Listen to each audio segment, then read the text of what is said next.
Bonjour à tous et bienvenue dans Smart Patrimoine. Smart Patrimoine, l'émission qui vous accompagne dans la gestion de vos finances personnelles, mais l'émission qui décrypte également avec vous les actualités et les enjeux du secteur de la gestion de patrimoine. Une émission que vous pouvez retrouver tous les jours sur Bismart, sur bismart.fr, sur les réseaux sociaux de Bismart. Et bien sûr, vous pouvez nous écouter en podcast sur toutes les plateformes de podcast. Au sommaire de cette édition, nous commencerons tout d'abord avec Patrimoine Passion, le rendez-vous dédié à l'investissement plaisir, passion ou investissement alternatif de Smart Patrimoine.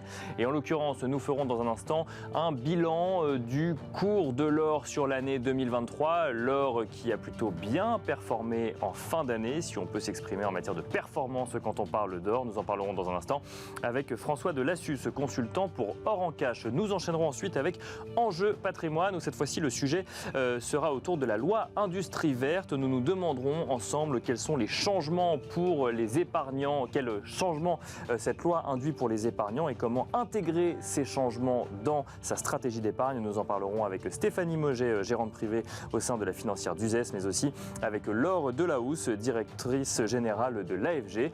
Et puis enfin, dans la troisième partie de l'émission, dans l'œil du CGP, nous aurons le plaisir de retrouver Yasmina Brasseur, ingénieure patrimoniale chez Bred Banque Privée, avec qui nous nous demanderons quel est l'intérêt d'une SARL de famille dans le cadre d'une location meublée. On se retrouve tout de suite sur le plateau de Smart Patrimoine.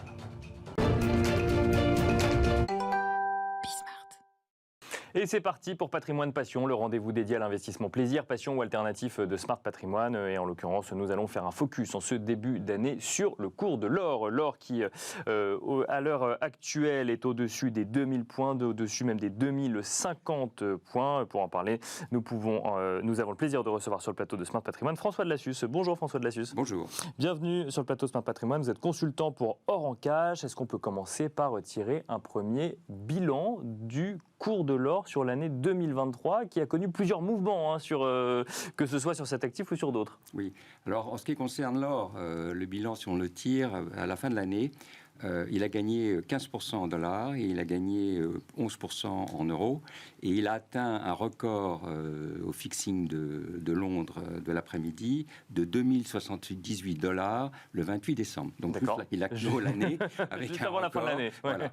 Et si on regarde un peu, alors il a subi pas mal d'évolutions au cours de l'année, c'est vrai, on a eu des hausses, des baisses, on a eu une hausse importante en mars, au moment où il y a eu des paniques sur les banques tech Bien américaines. Sûr, ouais. Ensuite, on a vu une baisse du cours de l'or. Et puis, depuis le 7 octobre, avec la crise du Moyen-Orient, on a assisté à une hausse importante du cours de l'or qui montre, d'une part, qu'il reste très sensible aux tensions géopolitiques. Bien sûr. Ouais. Et d'autre part, qu'il suivait aussi la tendance des experts qui s'attendaient à une possible baisse des taux d'intérêt en 2024. D'accord. C'est un impact positif sur l'or, c'est un impact négatif sur le dollar, et ce qui explique aussi la hausse du cours sur la fin du quatrième trimestre. Donc deux explications, l'une géopolitique et l'autre effectivement monétaire quelque part. Exactement. Puisque comme vous le savez très bien, on parle de coût d'opportunité de l'or. Oui, bien sûr. Bon, il n'y a pas de performance puisque l'or, il s'apprécie. On ne peut pas dire qu'il offre un dividende, on ne peut pas dire qu'il offre un coupon d'intérêt, mais pour autant, c'est vrai qu'il a une capacité, si vous voulez, à s'apprécier lorsque son coût d'opportunité devient plus compétitif. Et lorsqu'il y a des taux d'intérêt élevés, c'est vrai qu'au lieu d'aller sur de l'or, on va aller sur des obligations ou des produits à taux. Et si les taux baissent, oui, on peut de nouveau regarder l'or avec un œil intéressant. L'observateur lointain pourrait dire que quand les actions montent, l'or monte, et quand les actions ont baissé en 2023, l'or baissait. Est-ce que c'est aussi vrai que ça? C'est pas aussi vrai que ça, parce qu'on s'aperçoit, par exemple, regardez le ranking de performance des actifs sur l'année 2023, l'or apparaît au troisième rang, après les actions américaines, après les valeurs Nasdaq or américaines, et l'or est arrivé troisième en termes de performance. Donc on peut voir qu'il peut suivre aussi l'évolution des actions. Mais là, parce que là on revient à l'élément dont je parlais tout à l'heure, c'est l'effet de la baisse potentielle des taux. C'est ça. Et là, ça intéresse... Une même cause qui a des conséquences effectivement sur deux actifs. Ça fait monter aussi les actions. Hein. Oui, bien sûr. Voilà. Donc c'est pas parce que deux actifs différents trouvent leur mouvement dans la même cause à un instant T qu'il faut y voir une corrélation sur l'année 2023. Généralement, l'or est peu corrélé, voire D'accord. négativement corrélé avec les principales classes d'actifs financiers. Mais il est tout à fait possible qu'ils puissent suivre un même chemin temporairement. Quels sont, François Delassus, les enjeux sur le cours de l'or en ce début d'année? Je le rappelle, alors j'ai parlé de points tout à l'heure, c'est une erreur, je le rappelle que l'or est à l'heure actuelle un peu au-dessus des 2050 $. Oui, tout à fait. Bon, ce qu'on attend aujourd'hui, il y a deux éléments. On s'attend à ce que le cours de l'or reste assez ferme. Ça va être lié aussi à la décision de la baisse des taux pris par la Fed. Bon, j'ai vu que Madame Lagarde a laissé entendre, je crois, vendredi, qu'on était arrivé au maximum des taux européens. Donc, on va dans le sens de la baisse des taux. Donc, ça aura un effet, si vous voulez, assez intéressant sur le dollar, avec une baisse potentielle du dollar, avec aussi les éléments qui sont très importants, c'est la persistance des tensions géopolitiques. On va avoir la crise du Moyen-Orient qui continue, la guerre d'Ukraine, l'invasion de la Russie en Ukraine qui continue, est toujours là, bien sûr, les élections américaines qui vont créer une certaine volatilité sur les marchés. Donc ça crée des tensions géopolitiques. Toutes les élections qui vont avoir lieu en Europe, avec une situation économique qui n'est pas parfaite. Donc ça fait penser, si vous voulez, à des investisseurs sages et prudents à aller sur des actifs réels et tangibles. C'est pour ça qu'on pense qu'on s'attend à ce que les banques centrales vont continuer à acheter de l'or. Elles sont énormément en 2023. Oui, ça fait partie de ce qui maintient le cours de l'or. C'est les stratégies des banques centrales aujourd'hui. Exactement, il y a ça. Et puis il y a quand même, si vous regardez l'or physique acheté par des particuliers en 2023, on est au même niveau que 2022. Alors il y a eu une baisse en Europe. Il y a un certain nombre d'investisseurs, en particulier en Allemagne, qui avaient tellement acheté de l'or qu'ils ont voulu profiter de la hausse du prix pour vendre et aussi faire face à des obligations de paiement, avec des coûts d'emprunt plus importants, puisque en Allemagne, contrairement à la France, si vous êtes dans l'immobilier, il y a de taux variables. Donc ça veut dire que ça renchérit les coûts d'emprunt. Donc, voilà. Et donc on voit aussi les particuliers acheter plus d'or physique qu'avant, c'est ce que vous nous dites? Alors on a les deux. Je vois chez Or en Cash, on a les deux mouvements. On a les gens qui viennent vendre leur or parce qu'ils ont profité de la hausse. Alors ils vendent plutôt du bijou, les vieux bijoux, les débris, etc. Et puis il y a des gens qui viennent investir. Mais alors ça, par exemple, pour ceux qui vendent leur or, vous avez donné l'exemple de l'Allemagne, parce qu'effectivement, il y a ces taux variables quand on parle de prêt immobilier. En France, on constate quand même aussi la tendance dans un contexte d'inflation un peu plus élevé, par exemple. Il y a une tendance à la baisse, puisqu'il y a eu l'inflation, ça veut dire qu'il y a eu renchérissement du coût de la vie, et des gens qui ont des réserves. Si vous voulez, l'or est très liquide à l'achat comme à la vente. Oui, bien sûr. Ce qui fait que, pour certains, ils se sont sentis obligés également d'aller faire face à des obligations, payer, et puis bon, il y a une opportunité quand le cours de l'or augmente comme ça fortement. Il y en a qui ont envie de vendre, bien sûr. Bien sûr. Et puis il y en a d'autres, au contraire, qui achètent aussi, parce qu'en France, vous le savez très bien, on achète à la hausse en France. Oui, bien sûr. On achète les actions à la hausse et on achète à la hausse. Donc, des gens sont venus acheter de l'or aussi parce qu'ils se sont dit, tiens, ça monte, on va y penser. Parce qu'on en parle dans les journaux, c'est aussi bête que ça, souvent. Ouais. Est-ce que l'or aura son rôle de valeur refuge sur l'année 2024, si je décrypte ce que vous nous avez dit, que ce soit sur le contexte politique ou effectivement sur les comportements que vous constatez aujourd'hui, il faut s'attendre à un or qui retrouve ou qui continue à tenir son rôle de valeur refuge? Ce que je pense, si vous voulez, c'est pour les gens qui n'ont pas encore été exposés à l'or, le fait d'en entendre parler, ils vont y réfléchir parce que il faut toujours voir l'or dans une stratégie de diversification de portefeuille. Il ne faut surtout pas de tout mettre dans l'or, ça serait folie. Mais en revanche, pour des gens qui ont un portefeuille un peu diversifié, des produits à risque, l'or, je rappelle, en particulier l'or physique d'investissement, il n'a pas de risque émetteur. Donc c'est quand même un élément à considérer. Merci beaucoup François Delassus de nous avoir accompagnés sur le plateau Smart Patrimoine. Je rappelle que vous êtes consultant pour Or en Cash. Merci beaucoup. Je vous remercie beaucoup, Nicolas. Et quant à nous, on se retrouve tout de suite dans Enjeu Patrimoine. Et nous enchaînons à présent avec Enjeu Patrimoine, un enjeu patrimoine consacré aux impacts sur les stratégies d'investissement, aux stratégies de gestion de patrimoine induits par la loi Industrie Verte, donc votée l'année dernière. Je le rappelle, cette loi Industrie Verte avait pour objectif d'accélérer la relance de l'industrie, mais aussi de favoriser la transition écologique en France. Pourtant, elle a aussi mis en avant un certain nombre d'évolutions qui concernent directement les épargnants. Et c'est sur cela que nous allons nous focaliser aujourd'hui. Pour en parler, nous avons le plaisir plaisir de recevoir sur le plateau de Smart Patrimoine Laure Delahousse. Tout d'abord, bonjour Laure Delahousse. Bonjour. Bienvenue sur le plateau de Smart Patrimoine, vous êtes directrice générale de l'AFG. Bienvenue, et donc on va discuter un petit peu de la philosophie ensemble de cette loi industrie verte en matière d'épargne. Nous avons le plaisir d'accueillir également sur le plateau de Smart Patrimoine Stéphanie Mauget. Bonjour Stéphanie Mauget. Bonjour Nicolas. Vous êtes gérante privée au sein de la financière d'Uzès. Vous allez notamment pouvoir nous expliquer un petit peu quelle stratégie mettre en place en lien avec ces évolutions. On va commencer avec vous, Laure Delahousse. J'ai rappelé l'objectif global de la loi industrie verte, donc ça concerne effectivement pas seulement la gestion de patrimoine, mais il y a eu 2-3 évolutions, notamment sur le PER, sur la création d'un nouveau plan d'épargne, on en parlera dans un instant. Globalement, quand on lit cette loi, qu'est-ce qu'on retient d'un point de vue épargne, stratégie d'épargne ou changement pour les épargnants ? D'abord, je voudrais reprendre ce que vous avez dit sur l'orientation générale du projet de loi, de la loi maintenant. Bien sûr. C'est un projet qui est ambitieux, de Bruno Le Maire, qui a vraiment porté politiquement ce projet. Sa conviction, c'est que l'économie doit se transformer. On est dans une période de transition vers un monde moins carboné, donc transition écologique. Et pour transformer cette économie et pas tout faire table rase de l'existant et transformer l'économie, il faut investir, il faut que les entreprises investissent pour se transformer. Bien sûr. Et donc, l'État doit se faire sa part, inciter, par exemple, à la transformation à travers la façon dont la commande publique est faite ou la façon dont les incitations fiscales sont faites, mais aussi l'épargne peut avoir sa part, c'est-à-dire que dans la logique du projet de loi, l'épargne peut être aussi dirigée vers les investissements nécessaires aux entreprises pour se transformer vers un modèle moins carboné. Oui, et puis c'est même un cheval de bataille du gouvernement depuis de nombreuses années, justement, d'utiliser l'épargne pour aller financer l'économie réelle. Exactement. Et ensuite donner un peu le cadre de ce qu'on finance ou non avec son épargne. Parce que l'épargne peut paraître un peu abstrait. Quand on a de l'épargne, on l'investit, mais on l'investit où ?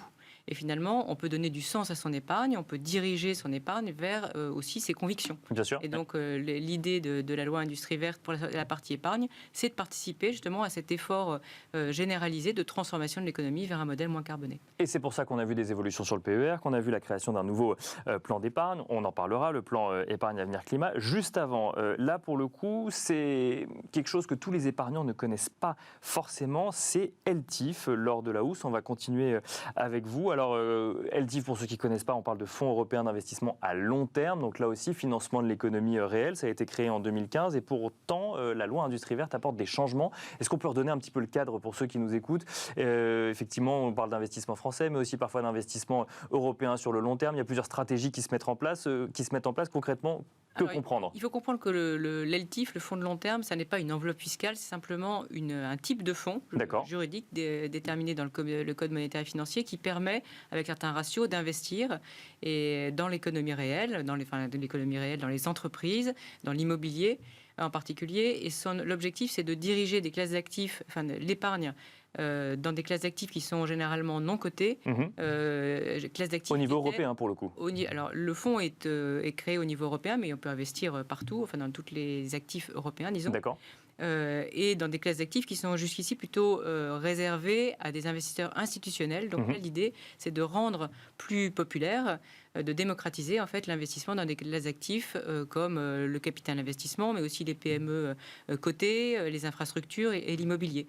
Et donc, c'est un véhicule d'investissement, ça n'est pas une enveloppe fiscale comme l'est le plan d'épargne avenir climat dont on parlera tout à l'heure. Et alors là, cette loi industrie verte, son objectif vis-à-vis d'LTIF, c'est de le rendre applicable en France quelque part, c'est ça ? C'est de le rendre applicable en France et puis aussi de prévoir qu'on puisse, via l'assurance vie, via le PER, via le plan d'épargne, le PEA et le PEAC, d'ailleurs, le plan d'épargne avenir climat dont on va parler, investir dans ces LTIF, puisque jusqu'ici, ces LTIF étaient balbutiants, donc ça n'était pas forcément prévu dans la réglementation. Donc là, on rend les choses possibles. Pour bien comprendre, je caricature peut-être un peu, est-ce que ça veut dire que demain, sur un PER ou sur une assurance vie, on pourra aller investir sur un LTIF au même titre qu'un fonds, une SICAV ou un OPCVM? D'accord. Voilà, exactement.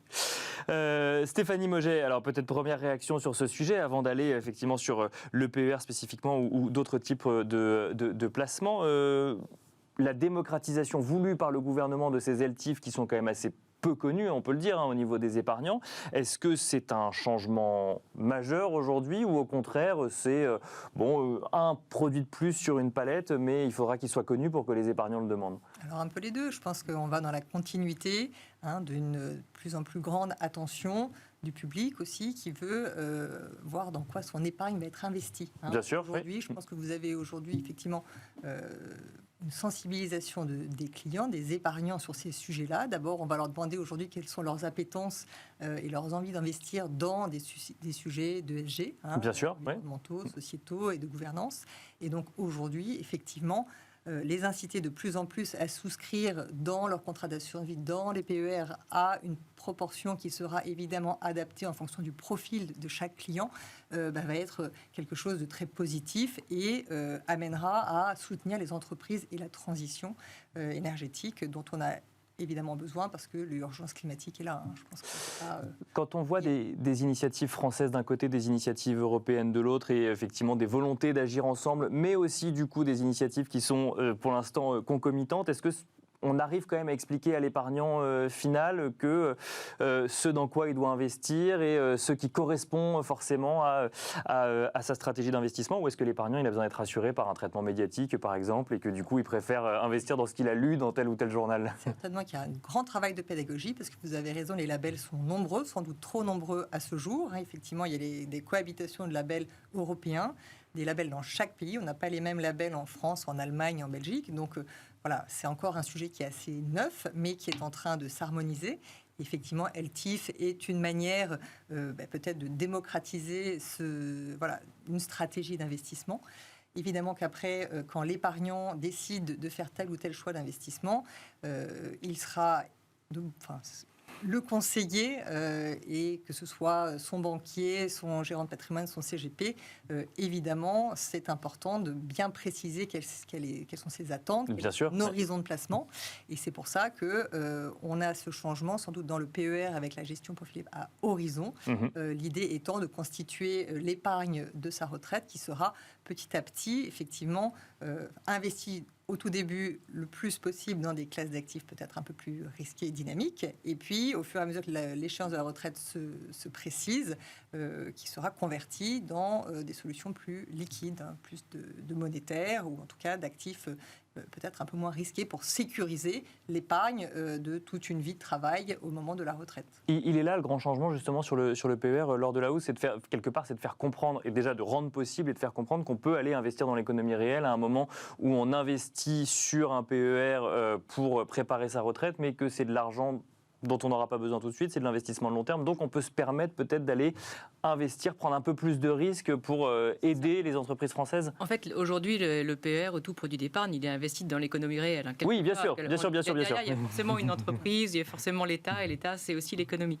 Mais là, l'idée, c'est vraiment d'inciter à ce que, comme d'ailleurs le font les grands fonds de pension internationaux qui ont aussi un horizon retraite, ils investissent une partie de leur actif dans des classes d'actifs non cotées, en infrastructure, en private equity, parce que sur le très long terme, on n'a pas besoin de liquidité immédiate et donc on peut se permettre d'investir dans ces classes d'actifs pour capter la performance à long terme. Il y a une liquidité qui est moindre, mais dans le cadre de l'épargne retraite, ça se justifie. Donc en effet, c'est vraiment de reproduire au niveau du particulier ce que des grands institutionnels font avec un horizon de placement comparable. Parce qu'il n'y a pas suffisamment aujourd'hui de solutions de financement dans le non-coté, sur le private equity. Disons que ce n'est pas naturel. C'est pas que ça existe. Du côté de l'épargnant final, en tout cas. Oui, c'est déjà possible, mais disons que ça ne se fait pas naturellement. C'est vrai qu'après, il y a une éducation financière à faire, d'expliquer aux clients que c'est possible, d'expliquer en quoi ça peut être intéressant pour lui. Le conseiller a son rôle à jouer, bien sûr. Et puis derrière, à créer l'offre, à développer l'offre, qui existe déjà, mais c'est de lui donner plus d'ampleur, je pense. Est-ce que déjà, mais peut-être qui était quand même réservé à une certaine strate d'investisseurs pour le private equity par le biais du ticket minimum à investir. Bien sûr, même si de nombreuses compagnies d'assurance ont effectivement maintenant mis à la disposition de leurs clients la possibilité d'investir dans cette classe d'actifs, mais qui, je dois le rappeler en tant que gérante sur les marchés financiers, quand même moins liquide que la classe des PME cotées qui, eux, peuvent être vendus du jour au lendemain, qui offrent donc à l'épargnant aussi une sécurité de pouvoir récupérer et d'être sûr de la valorisation de la société détenue dans leur portefeuille. Ce n'est pas toujours le cas. C'est vraiment de la diversification, c'est-à-dire que c'est une part minime, c'est une petite part du patrimoine qui, 20 ans avant la retraite ou 30 ans avant la retraite, a vocation à revenir. Et puis petit à petit sera désensibilisé pour arriver à avoir un portefeuille plus sécurisé au moment de la retraite. On le rappelle d'ailleurs sur le PER, on en a parlé dans l'émission Smart Patrimoine jusqu'à la fin 2023. Il n'est plus possible d'ouvrir de PER jeunes et beaucoup de professionnels de l'investissement mettent ça sur le compte notamment d'un nouveau plan d'épargne, le plan qui a été créé avec la loi Industrie Verte, le plan épargne avenir climat.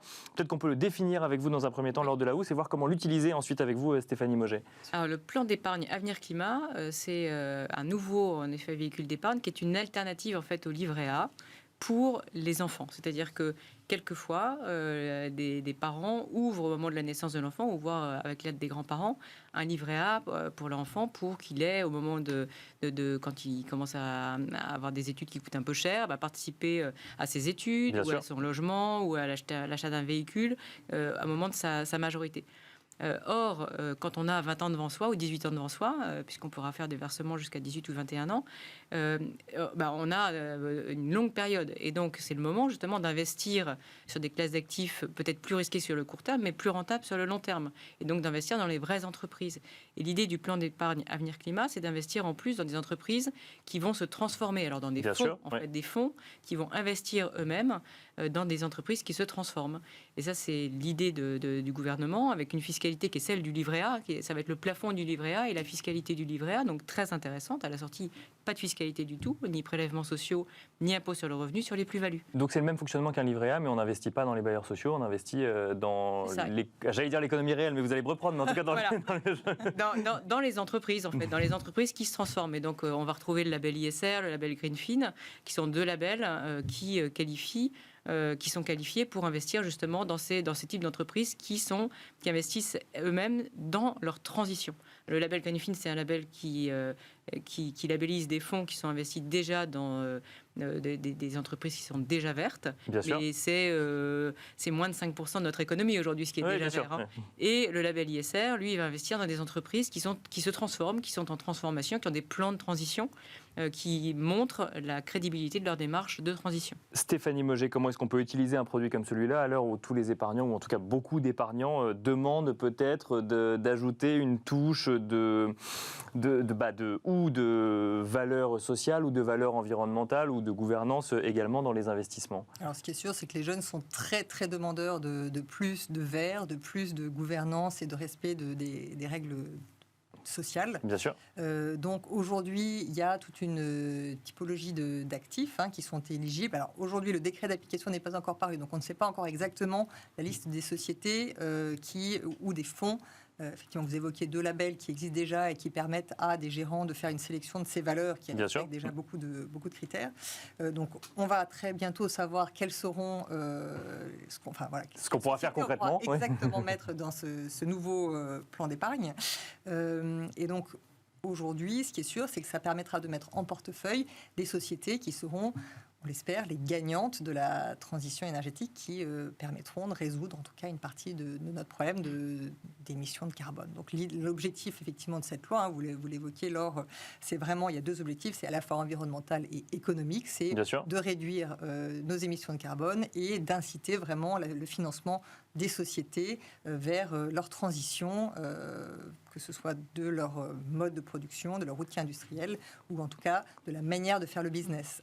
Donc toujours en insistant sur le temps long, c'est-à-dire que ce soit les évolutions sur le PER ou la création de ce plan épargne avenir climat, c'est de se dire c'est de l'investissement de long terme et donc on peut se permettre d'aller financer des entreprises en transition. Tout à fait, avec effectivement l'objectif, alors peut-être mon seul modulo, ce sera dommage à 30 ans de devoir fermer ce plan, parce que peut-être qu'on aura en portefeuille là le Microsoft ou l'air liquide de la transition énergétique. La transition énergétique, parce qu'on a dans la cote française déjà de beaux acteurs qui sont effectivement sur ces sujets-là. On n'a pas assez tout à fait de PME cotées sur ces sujets-là, mais on a notamment des sociétés comme OKWin, comme Entech, comme des acteurs peut-être plus connus, Neoen dans le photovoltaïque, ou des très grands, mais qui eux sont trop grands pour répondre à ces critères.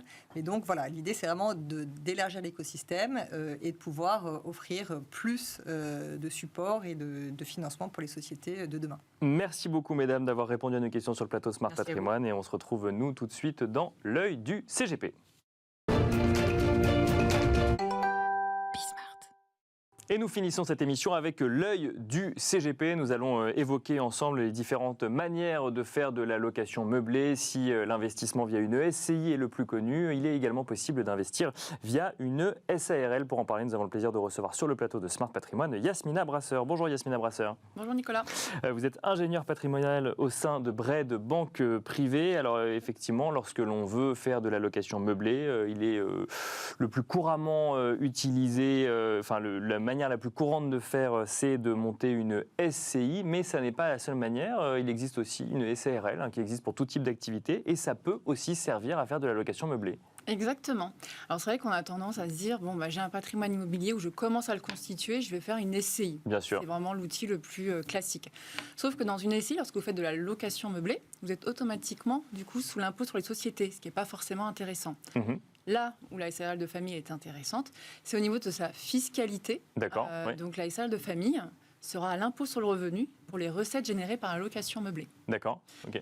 Autre intérêt par rapport à une SCI, dans une SARL de famille, la responsabilité est limitée aux apports, alors que dans une SCI, la responsabilité des associés est indéfinie. Donc déjà, on a un avantage assez important dans une SARL de famille. Alors la SARL de famille, qu'est-ce que c'est ? Donc, comme c'est précisé, c'est une société commerciale, donc la SARL, constituée par des membres d'une même famille. D'accord. Parents-enfants. Ok. Vous avez également les frères et sœurs, mais vous pouvez aussi avoir les conjoints, donc mariage ou Pacs. Le concubinage n'est pas possible dans une SARL de famille. De même, dans une SARL de famille, c'est uniquement des personnes physiques. Vous ne pouvez pas mettre une holding personnelle. Donc, ce n'est pas une SARL qu'on monte en famille, c'est vraiment un type d'entreprise qui s'appelle la SARL de famille. Exactement, c'est une forme sociale spécifique dans laquelle vous pouvez faire de la location meublée avec l'impôt sur le revenu sur les recettes. Donc, c'est ça qui est assez intéressant. Bien sûr. Donc, lorsque vous percevez vos loyers d'allocation meublée, chaque associé est imposé à hauteur de sa quote-part. D'accord. Donc, au prorata, finalement, de son actionnariat. D'accord, oui. À l'impôt sur le revenu. Donc, c'est ça qui est intéressant. Et nous, à l'impôt sur les sociétés dans le cadre d'une SCI qui fait de la location meublée. Et là où c'est également intéressant, c'est que vous allez pouvoir donc amortir le bien, tout déduire. Au niveau des recettes, donc souvent votre résultat il sera quasi nul. Entre les frais d'acquisition, les intérêts d'emprunt et les amortissements, vous avez du coup une assiette fiscale assez réduite. D'accord. Là où vous avez un autre intérêt avec la SARL de famille, c'est à la sortie. À la revente du bien, oui. Exactement. Comme elle est à l'IR, donc les personnes physiques, à savoir les associés, bénéficient du régime des plus-values des particuliers. D'accord. Donc avec l'exonération au bout de 30 ans. Donc c'est les 19% plus les 17,2%. Et non les plus-values impôt sur les sociétés. Donc c'est vraiment un outil assez intéressant au niveau de la fiscalité, tant sur les revenus que sur les plus-values. Bien sûr. On a vu que cet outil est tellement intéressant que notre cher gouvernement l'a un peu regardé de près.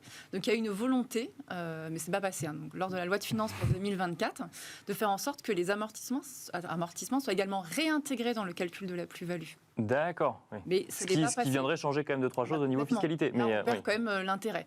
Ça n'a pas été fait. On pense que les JO, ils sont pour quelque chose, parce qu'on sait très bien que ce qui se passe en ce moment, c'est que beaucoup de gens, du coup, mettent leur appartement, leur maison en location meublée pour pouvoir bénéficier de recettes assez intéressantes lors de cette période des JO. Comment expliquer que la SCI soit le réflexe numéro 1 et que la SARL de famille soit moins connue ? Tout simplement, c'est des habitudes. Vous savez, on entend souvent, si tu n'as pas ta holding, tu n'as pas ta SCI, puis tu n'as pas ta Rolex, t'es nul. Mais pas du tout, c'est juste que la SARL de famille est méconnue parce que... pas assez de publications, pas assez de témoignages, mais c'est vraiment un outil très intéressant. Et si on pousse le curseur vers la transmission, c'est aussi un outil de transmission. Vous pouvez démembrer les parts sociales, au même titre qu'une SCI. D'accord. On a les mêmes avantages. Vous pouvez organiser les pouvoirs du gérant, donc insérer des enfants mineurs. Les parents gèrent du coup la SARL de famille, comme gèrent des biens détenus par les personnes mineures ou les majeurs incapables. Vous pouvez aussi avoir des majeurs incapables.